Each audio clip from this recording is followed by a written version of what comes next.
கொள்கை எதிரிகள் Udhayanidhi most dangerous புலம்புறாங்க.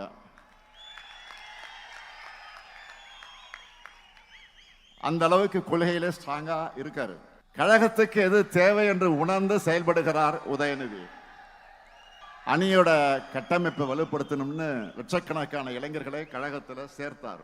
அடுத்து அவங்களை கொள்கை ரீதியா ஸ்ட்ராங்கா ஆக்கணும்னு பாசறை கூட்டங்களை நடத்தினார்.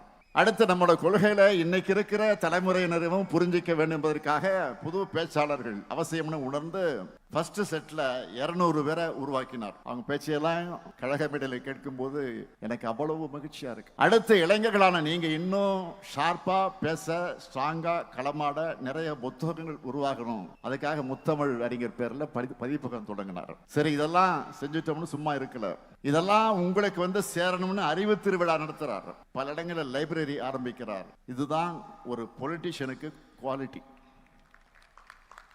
இன்னைக்கு தொழில்நுட்பம் எவ்வளவோ பெருகிடுச்சு, அந்த அளவுக்கு உங்களுடைய கடமையும் பெருகிடுச்சு. ஏன்னா ஒன்றியத்தில் பாஜக அரசு 3வது முறையா ஆட்சி அமைச்சிருக்கக்கூடிய இந்த ஆணவத்தில் வலதுசாரி அமைப்புகளும் பிற்போக்கு சக்திகளும் ரொம்ப வேகமா முன்னைய போதும் இல்லாத ஆக்ரோஷத்தோட செயல்பட தொடங்கியிருக்காங்க. வெளுத்ததெல்லாம் பால் நம்பக்கூடிய மக்கள் கிட்ட பொய்களை, அவதூறுகளை, பிற்போக்கு எண்ணங்களை தேன் தடவி வார்த்தைகளால் கொண்டு போய் சேர்க்க ட்ரை பண்றாங்க. எடுத்துக்காட்டுக்கு சொல்றேன், எல்லோரும் ஃபேமிலி ஃப்ரெண்ட்ஸ் வாட்ஸ் குரூப்ல இருப்பீங்க. அதுல சொந்தங்கள் தங்களோட அன்பை, உணர்வை பரிமாறிப்பீங்க. ஆனா அதுல ஒருத்தர் மட்டும் எதை பத்தியும் கவலைப்படாம விஷம் தேய்ந்த கருத்துக்களை ஃபார்வர்ட் பண்ணுவாங்க. பலரும் ஏதோ படிக்காம அனுப்பியிருக்காருன்னு கடந்து போயிடுவோம். அதை அட்வான்டேஜா எடுத்துக்கிட்டு அவரும் தொடர்ந்து மெசேஜ் அனுப்புவார்.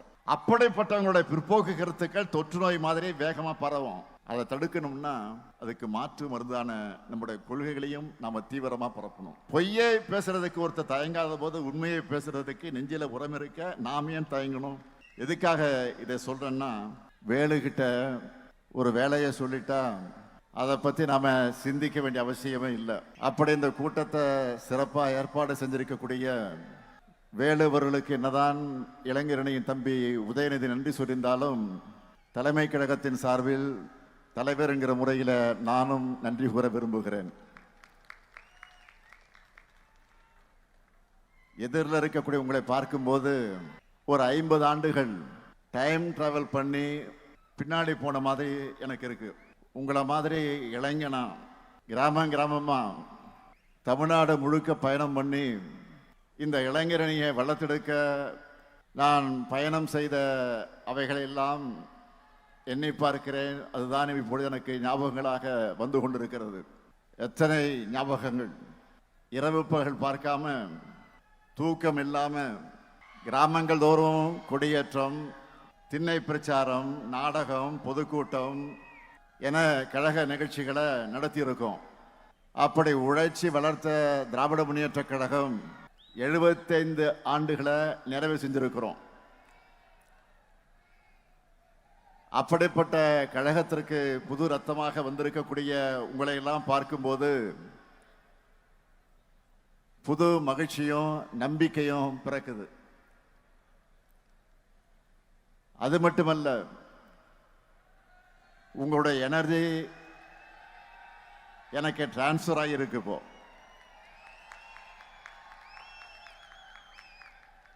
இந்த மாபெரும் இயக்கத்தை பேரறிஞர் அண்ணா அவர்கள் தொடங்கினப்போ அவருக்கு வயசு 40. தலைவர் கலைஞருக்கு 25 வயசு தான். பேராசிரியர், நாவலர்னு பலரும் அவங்களோட இருந்தவங்க அத்தனை பேருக்கு 20கள் தான் இருந்திருக்கிறாங்க. அவங்க எல்லாம் எப்படி ஃபயராக இருந்தாங்க என்பதற்கு ஒரு எக்ஸாம்பிள் சொல்றேன். 1941 தலைவர் கலைஞர் அவர்கள் தமிழ்நாடு தமிழ் மாணவர் மன்றம் என்ற அமைப்பை உருவாக்கினார். அதனுடைய 1ஆம் ஆண்டு நிறைவுக்கு புரட்சி கவிஞர் பாவேந்தர் பாரதிதாசன் அவர்கிட்ட இருந்து ஒரு வாழ்த்துப்பா வந்துச்சு. அந்த வாழ்த்துப்பால புரட்சி கவிஞர் எழுதின வரிகள் தான், கிளம்பிற்றுக்கான் தமிழச்சிங்க கூட்டம் கிழித்திரிய தேடுதுகான் பகை கூட்டத்தை. இந்த லைனை கேட்கும் போதே அந்த இளைஞர்கள் எப்படி ஃபயராக இருந்திருப்பாங்கன்னு உங்களுக்கு புரியும். அந்த ஃபயர் பிராண்ட் தான் நம்ம திமுக.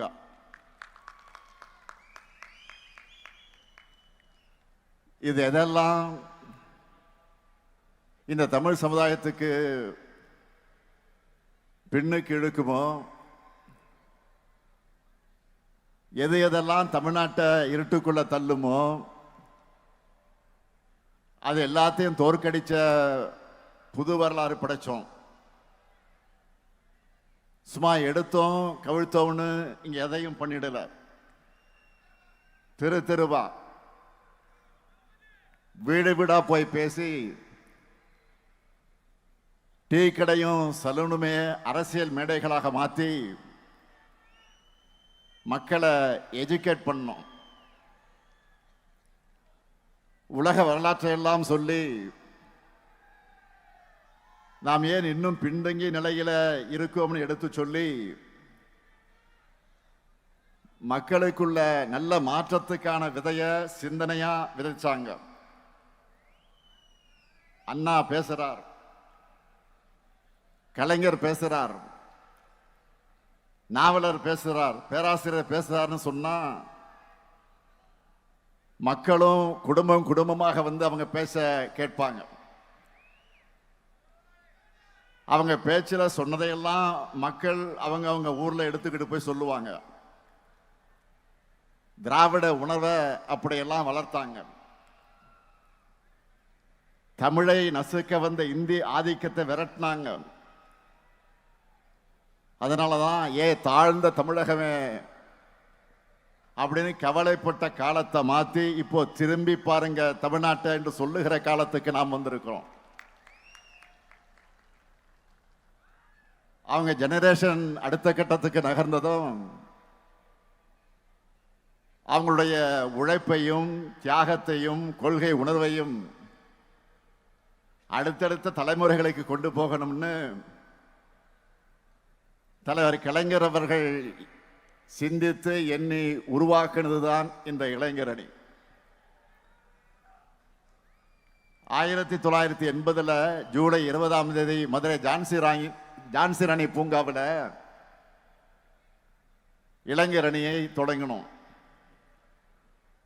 அந்த கூட்டத்தில் பேசின தலைவர் கலைஞர் அவர்கள் சொன்னார், சோதனைகள், வேதனைகள், தோல்விகள், அடக்குமுறைகள், சிறைச்சாலைகள், சித்திரவதைகள் எல்லாம் படைகூட்டி வந்தாலும் இந்த கழகம் அசைந்து விடாமல், தொலைந்து விடாமல், மறைந்து விடாமல் ஒளிவிட்டு கொண்டிருக்கக்கூடிய அடித்தளம் நம்முடைய அமைப்பு முறை. அதோட நம்முடைய லட்சிய பயணம் சேர்ந்து தொடரும்னு முழங்கினார். இளைஞரணிய அறிவிச்சிட்டோம்னு சும்மா இருந்துவிடல. இதுக்கான கட்டமைப்பை பலப்படுத்தணும்னு முதல்ல ஐவர் குழுவை ஏற்படுத்தினார். அதற்கடுத்து 7 பேர் கொண்ட குழுவை தலைமை கழகம் நியமித்தது. அந்த குழுவிலே நான் ஒருவன். இன்றைக்கு நாடாளுமன்றத்தில் கஜித்துக் கொண்டிருக்கக்கூடிய நம்முடைய திருச்சி சிவா, வாலாஜா ஹசேன், பரிதி இளம்பழுதி, தாரைமணியன், ஜெயம் ஜூலியஸ், பஞ்சவர்ணம் ஆகியோரெல்லாம் இருந்தோம். நாங்களெல்லாம் தமிழ்நாடு முழுக்க ஊர் ஊராக, கிராமம் கிராமமாக, தெரு தெருவாக போனோம். இளைஞர்களை சந்திச்சோம். கழகத்தோட கொள்கைகளை எல்லாம் எடுத்து சொன்னோம். தந்தை பெரியார் மன்றம், அறிஞர் அண்ணா மன்றம், சிட்டிபாபு மன்றம், எம்ஆர் ராதா மன்றம், சத்தியவாணி முத்து மன்றம், கலைஞர் படிப்பகம், அஞ்சுகம் படிப்பகம், டாக்டர் நடேசனார் படிப்பகம், TM நாயர் வாசகர் வட்டம், சர்பேட்டி தியாகராயர் வாசகர் வட்டம்னு ஊர் ஊராக சென்று மன்றங்களை அமைச்சோம். கொள்கைகளை கூறுபடுத்தியது மட்டும் இல்ல, மக்களையும் சந்திச்சு கழகத்தை வளர்த்தோம். இந்த பயணத்துல நாங்க சந்திக்காத சோதனைகளே இல்லை, துன்பங்களே இல்லை, துரோகங்களே இல்லை.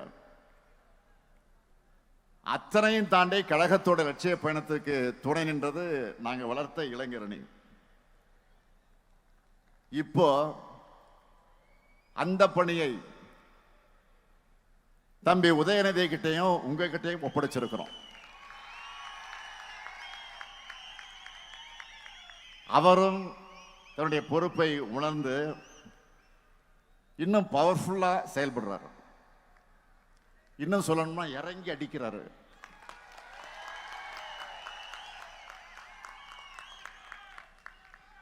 கொள்கை எதிரிகள் உதயநிதி மோஸ்ட் டேஞ்சரஸ் புலம்புறாங்க.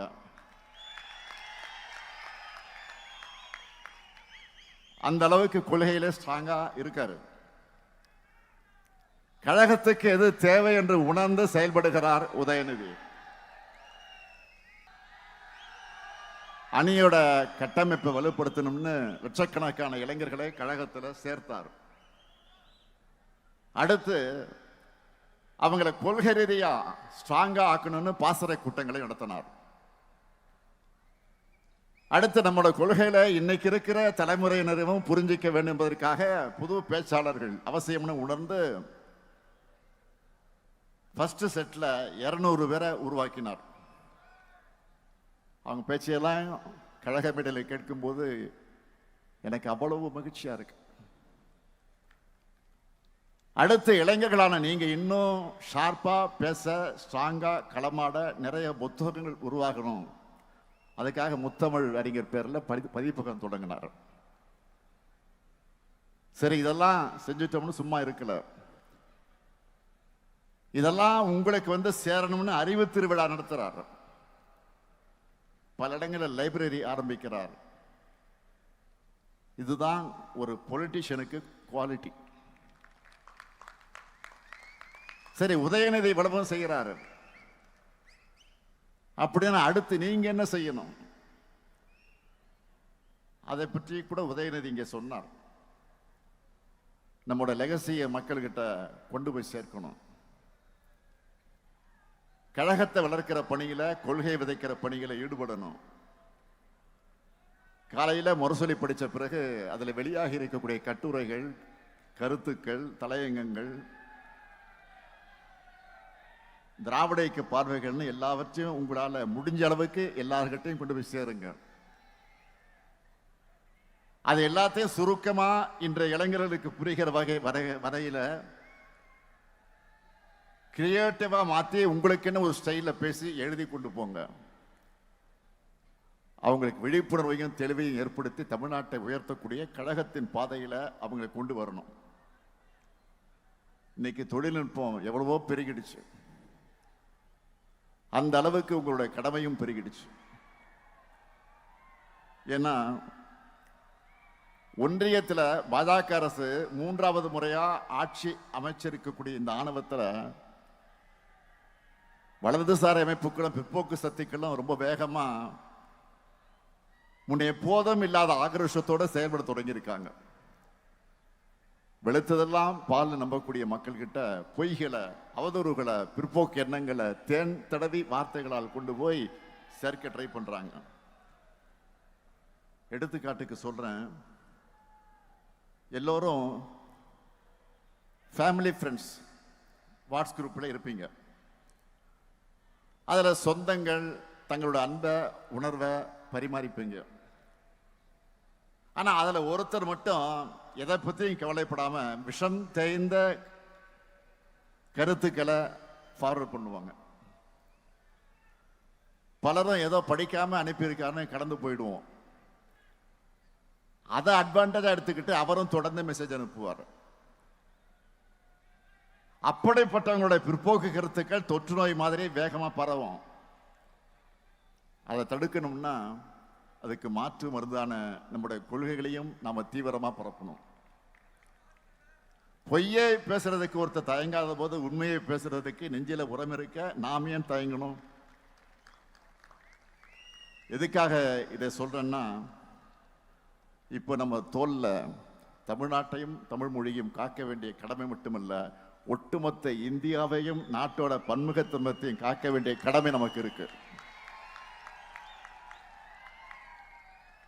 இந்தியாவிலேயே பிஜேபிக்கு எதிராக ஐடியாலஜிக்கல் ஃபைட் பண்ணிக்கிட்டு இருக்கக்கூடிய ஒரே மாநில கட்சி நம்முடைய திமுக தான்.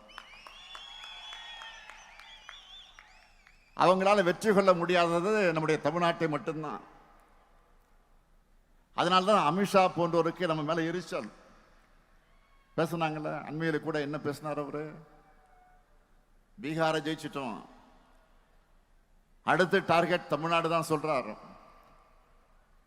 மாண்புமிகு அமித்ஷா அவர்களே, நீங்க இல்ல, உங்க சங்கி படையே கூட்டிக்கிட்டு வந்தாலும் உங்களால் ஒண்ணும் இங்க பண்ண முடியாது. இது தமிழ்நாடு, இது தமிழ்நாடு. எங்களுடைய கேரக்டரையே புரிஞ்சிக்க மாட்டீங்களா?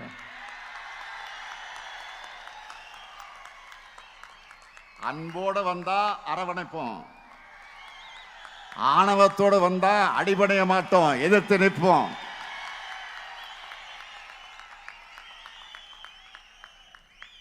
மீண்டும் சொல்றேன், அன்போட வந்தா அரவணைப்போம், ஆணவத்தோடு வந்தா அடிபடைய மாட்டோம், எதிர்த்து நிற்போம், உங்களை ஜெயிச்சு காண்பிப்போம். இங்கே கூடியிருக்கக்கூடிய இளைஞரணி தம்பிகளுக்கு சொல்றேன், ஒவ்வொரு தலைமுறைக்கு முன்னாடியும் ஒரு வரலாறு ஒரு கடினமான கேள்வியை முன்வைக்கும். அதுக்கு ரியாக்ட் பண்ண முடியாம மண்டியிடக்கூடியவங்களை வரலாறு மறந்துடும், மக்களும் மன்னிக்க மாட்டாங்க. ஆனா வரலாறு முன்வைக்கிற கேள்விகளை எதிர்த்து ஃபைட் பண்ணி வரலாற்று திருத்தி எழுதுறவங்களை மக்களும் மறக்க மாட்டாங்க, வரலாறு மறக்காது. நீங்கெல்லாம் வரலாறு படைக்கணும், அதுக்கு எப்பவும் மக்களோட மக்களாக நீங்க இருக்கணும். மக்களுக்காக இருப்பதுதான் அரசியல். அந்த அரசியலை செய்யத்தான் உங்க எல்லாருக்கும் பொறுப்புகள் வழங்கப்பட்டிருக்கு. மக்கள்கிட்ட போங்க, அவங்க கூடவே வாழுங்க, அவங்களுக்காக குரல் கொடுங்க. இதுதான் உங்களுக்கான டாஸ்க். அரசியல்ல சொகுசு எதிர்பார்க்காதீங்க. இங்க கடுமையாக உழைக்கக்கூடியவங்களுக்கு தான் இடம் கிடைக்கும். அந்த இடம் கட்சி பொறுப்புல மட்டும் இல்ல, மக்கள் மனசுலயும் நிரந்தரமாக இருக்கும். பேரறிஞர் அண்ணா அவர்கள் தலைவர் கலைஞருடைய உழைப்பை பாராட்டினார். தலைவர் கலைஞர் என்னை பத்தி சொல்லும் போது உழைப்பு உழைப்பு உழைப்புன்னு தான் சொல்வார். இப்ப நானும் தம்பி உதயநிதி அவருடைய உழைப்பை பார்க்கிறேன். அதே உழைப்பு உழைப்பு உழைப்பு, அதைத்தான் உங்க கிட்ட எதிர்பார்க்கிறேன். அந்த உழைப்புக்கு இருக்கக்கூடிய இளைஞரணி படை தயாரா? உதயநிதி பேசும்போது கேட்டார், வரும் தேர்தலில் இளைஞர்களுக்கு வாய்ப்பு கொடுங்க கேட்டார். அவருக்கு மட்டுமல்ல, உங்களுக்கு நான் சொல்லிக் கொள்வது, இன்னைக்கு உள்ளாட்சியில, சட்டமன்றத்தில், அமைச்சரவையில், நாடாளுமன்றத்தில் நாட்டையே திரும்பி பார்க்க வைக்கக்கூடிய அளவுக்கு செயல்படுகிற பல பேர் இளைஞரணியிலிருந்து வந்தவர்கள் தான். நாளைக்கு உங்களிலிருந்து பலரும் இந்த இடத்திற்கு வரணும், நிச்சயமாக வரத்தான் போறீங்க. அதுக்கு தயாராக இளைஞரணியும் தாய் வீட்டை பயன்படுத்திக்குங்க. இங்க உதயநிதி சொன்ன மாதிரி நீங்க ஒவ்வொருத்தரும் மினிமம் 10 இளைஞர்களை உங்களோட சேர்த்துக்கணும். அவங்களுக்கு அரசியல் உணர்வை, நம்முடைய கொள்கைகளை, திராவிட மாடல் அரசின் சாதனைகளை கொண்டு போங்க. அங்க ஒவ்வொருத்தருடைய வாக்கும், நம்ம குடும்பத்தினுடைய வாக்குகளும், அவங்க நண்பருடைய வாக்குகளும் உதயசூரியனுக்கு நம்முடைய கூட்டணி கட்சிகளோட சின்னங்களுக்குத்தான் கிடைக்கணும். கடந்த கால ஆட்சியாளர்கள் செய்த தவறுகளை, குற்றங்களை, துரோகங்களை மக்களுக்கு நினைவுபடுத்துங்க. அவங்க திரும்பி வந்தா தமிழ்நாடு என்னென்ன ஆபத்துக்களை சந்திக்கும்னு மக்கள்கிட்ட சொல்லுங்க. நாடே திரும்பி பார்க்கிற அளவுக்கு தமிழ்நாட்டை முன்னேற்றி இருக்கக்கூடிய நம்முடைய திட்டங்களை பத்தி எடுத்து சொல்லுங்க. நான் உறுதியோடு சொல்றேன், நாட்டில் என்ன உலகத்திலேயே எந்த ஆட்சியும் செஞ்சிருக்க முடியாத அளவுக்கு முத்திரை திட்டங்களை யாராவது செஞ்சிருக்காங்களா? நம்ம ஆட்சியை மாதிரி நீங்களே பார்த்திருப்பீங்க. நம்ம அரசோட திட்டங்களால பயனடைந்திருக்கக்கூடிய பேட்டிகளை பல்வேறு ஊடகங்கள் வெளியிடுறாங்க. அப்படி பேட்டி அளிச்ச ஒரு தாய் பேசுனாங்க, தன்னுடைய பசங்க பணம் அனுப்பாவிட்டாலும் தனக்கு தேவையான மருந்து மாத்திரைகளை வாங்க கலைஞர் மகளிர் உரிமை திட்டம் உதவியா இருக்குன்னு சுயமரியாதை உணர்வோடு பேசினாங்க. இன்னொரு பெட்டியில பூ விற்கிற ஒரு தாய், ஒரு பெண், 1000 ரூபாயை வச்சு பூ வாங்குகிறேன், விடியல் பயணத்தில் போய் அதை வித்துட்டு வரேன், இதையெல்லாம் முதலீடா மாத்தி சம்பாதிக்கிறேன்னு சொன்னார். இப்படி தமிழ்நாட்டில் இருக்கக்கூடிய 1,30,69,831 பெண்கள் தங்களுடைய பண தேவைக்கு மற்றவங்களை எதிர்பார்த்திராத காலம் போய், காத்திருந்த காலம் போய், அக்கவுண்ட்ல மாசம் மாசம் பணம் வருது என்ற புது நம்பிக்கையை, தன்னம்பிக்கையை கொடுத்திருக்கு. கல்வியில் சிறந்த தமிழ்நாடு, வெல்லும் தமிழ் பெண்கள் போன்ற நிகழ்ச்சிகளை ஏன் நடத்தணும்? நம்முடைய திட்டங்களுடைய பயனாளிகள் தன்னுடைய அனுபவங்களை, அந்த சக்சஸ் ஸ்டோரியை எல்லா மக்களுக்கும் தெரியப்படுத்த வேண்டும் என்பதற்காக நடத்தணும். இன்னும் நிறைய சக்சஸ் மனிதர்களை உருவாக்கணும். மகளிர் மாதிரியே காலேஜ் போற பசங்க தங்களுடைய செலவை தாங்களே பார்த்துக்க வேண்டும் என்று சொல்ற அளவுக்கு அவங்களுடைய சப்போர்ட்டா இருக்கிற புதுமை பெண் மற்றும் தமிழ் புதல்வன் திட்டத்தில் 12 லட்சத்துக்கு அதிகமான மாணவ மாணவிகள் பயன்பெறாங்க. அது மட்டுமல்ல, பசியோட ஸ்கூலுக்கு வந்துட்டு இருந்த பசங்க பலரும் இப்போ தினம் சூடா, சுவையா, சத்தா காலை உணவு சாப்பிடும்போது அவங்களுடைய அப்பா அம்மா நிச்சயம் இந்த முத்துவேல் கருணாநிதி ஸ்டாலினை நினைச்சு பார்ப்பாங்க. நான் முதல்வன் திட்டத்தில் படிச்சு நல்ல ஜாபுக்கு போற இளைஞர்கள் எல்லாம் நம்ம திராவிட மாடலுக்கு தேங்க்ஸ் சொல்றாங்க. ஒவ்வொரு நாளும் யாரு கையும் எதிர்பார்க்காம விடியல் பயண திட்டத்தில் பயணம் செஞ்சுட்டு இருக்கக்கூடிய கோடிக்கணக்கான மகளிர் இதுதான் எங்களுக்கான கவர்மெண்ட் பஸ்ன்னு பெருமைப்படுறாங்க. மக்களை தேடி மருத்துவ திட்டத்தில் வீட்டுக்கே வந்து மாத்திரை மருந்துகளை வழங்கி போறாங்களே.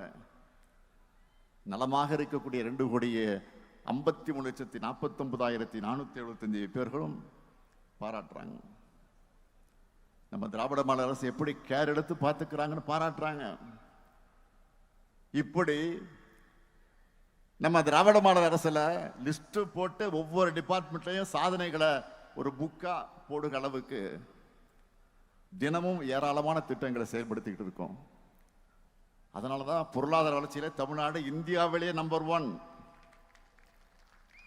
ஒன்றிய அரசு வெளியிடுகிற பல சர்வே ரிப்போர்ட் எல்லாவற்றிலும் நம்ம தமிழ்நாடு தான் டாப்.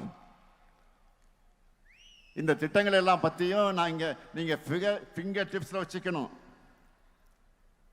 இது எல்லாத்தையும் ஒவ்வொரு வீட்டுக்கு கொண்டு போய் நீங்க சேர்க்கணும்.